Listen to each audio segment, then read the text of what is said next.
Olá amigos da Dinâmica Astrologia. No meu primeiro vídeo, a introdução ao canal, link na descrição, eu disse que a astrologia não deve ser vulgar, que ela é uma ferramenta para o autoconhecimento. E hoje eu pretendo mostrar como isso funciona. Mas vamos por partes. Eu apenas posso pincelar um resumo e para que não fique um tema incompleto com poucas informações, este tema será dividido em uma série. Pretendo mostrar todas as informações que fazem parte do meu conhecimento e um conhecimento não pode ser passado de forma incompleta. Hoje, então, vamos entender como a astrologia é uma ferramenta de autoconhecimento e o porquê não deve ser usada de forma vulgar. A espiritualidade é tudo aquilo que conhecemos e sabemos por experiências e que existem resultados. A espiritualidade é confundida muitas vezes com emoções e picos de sensação de êxtase. Porém, isto são apenas emoções vazias e sem resultados reais. Precisamos aprender e entender bem essa diferença. Em geral, acreditamos que estas sensações são respostas de eventos espirituais e, no entanto, não são.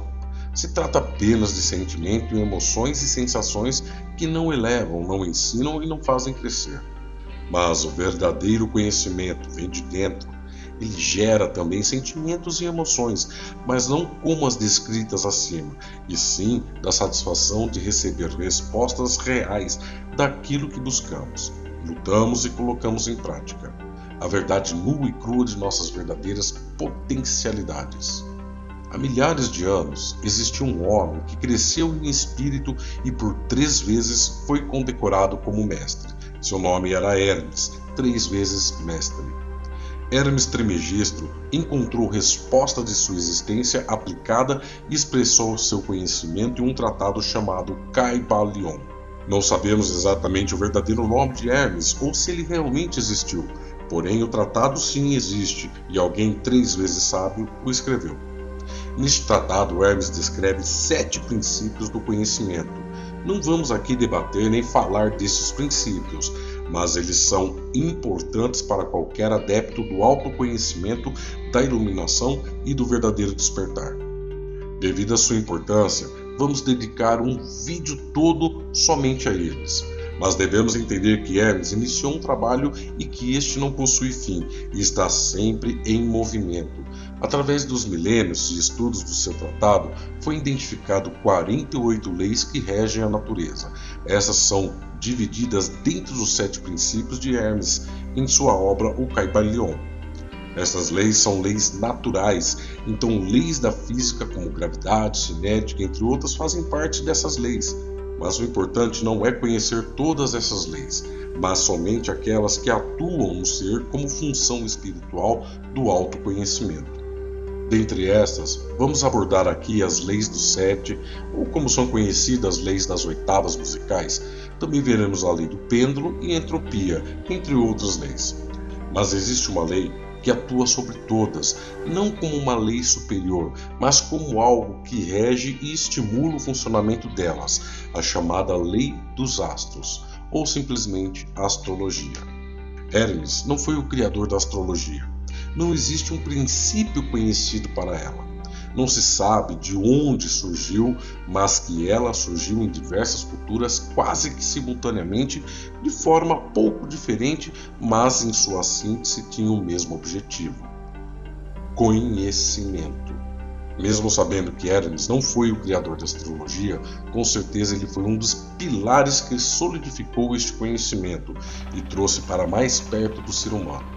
A astrologia primitiva é uma derivação da astrologia hermética, que faz alusão ao ser como centro do universo, não a Terra nem os astros, mas o ser humano.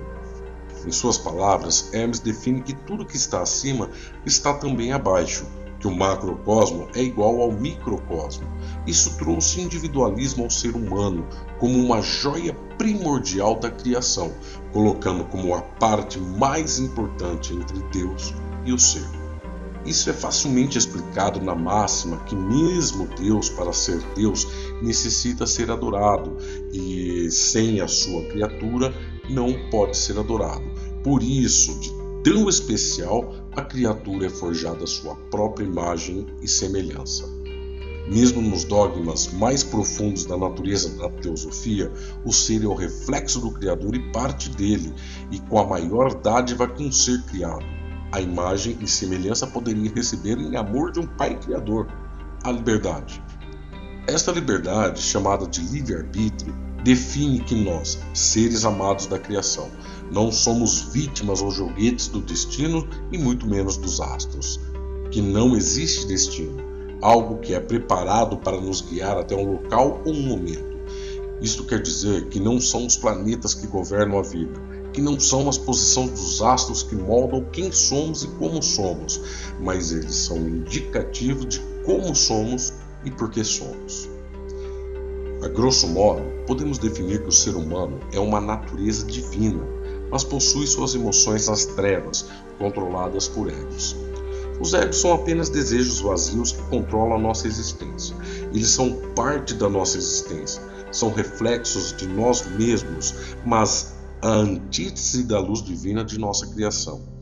A simples existência dessa egóica natureza em nós nos cega e nos adormece para a verdadeira existência espiritual e humana. Agimos de forma adormecida e, desta maneira, presos nas tramas da natureza. Devemos lembrar aqui que a natureza é regida por 48 leis, habitadas nos 7 princípios de Hermes. Então nossos egos, que são partes da natureza e entranhadas na natureza humana, fazem com que vivamos presos e definidos por essas leis. A astrologia, embora definida como uma das leis da natureza, ela é mais do que isso. Ela é uma ferramenta de despertar. No início do vídeo eu falei que a astrologia ela atua como um regente estimulador das leis mecânicas da natureza, e assim, através dela, podemos entender quem somos, como nossos egos agem em nós, isso tudo de forma individual. Podemos compreender a natureza do ego em todas as áreas da nossa vida. Vamos perceber como ele se prende a cada uma das leis e nos faz errar e tropeçar, levando a vida com dramas pessoais, paixões, lutas, vícios e também as nossas virtudes, fazendo com que continuemos presos nas ilusões que criamos desde o momento do nosso nascimento. O despertar da consciência, o verdadeiro despertar, não é nada do que vemos aqui na internet, em canais duvidosos que falam de Illuminatis, de sistema governamental e etc. Não, nada disso. Para isso, é apenas observar as coisas e perceberemos que o mundo vive dentro de um sistema e que esse sistema controla tudo. Qualquer pessoa pode ver isso, adormecido ou desperto, mas o despertar é conhecer a si mesmo, é entender de onde vêm as nossas paixões e erros, é corrigir esses erros e entender que assim como é em nós, como indivíduo, é igualmente em todos. Conheça-te a ti mesmo e conhecerás o universo. Vou finalizar aqui a primeira parte e introdução desta série de vídeos e deixarei para o próximo vídeo a continuação, falando sobre destino e liberdade. Aqui neste vídeo entendemos que somos parte de um todo, que se chama natureza, e que somos regidos pelas leis que nela existem. Mas somos adormecidos por nossos egos e não conseguimos enxergar a realidade da nossa condição de trevas, que vivemos um sonho de desejos e sentimentos que nos mantém presos a essas regras e leis. Mas que existe um despertar através do autoconhecimento, e para anelarmos chegarmos até ele, podemos usar da astrologia como ferramenta guia do próprio autoconhecimento. Desejo a todos muita paz, luz e que permaneçam no amor do Criador. Até o próximo vídeo.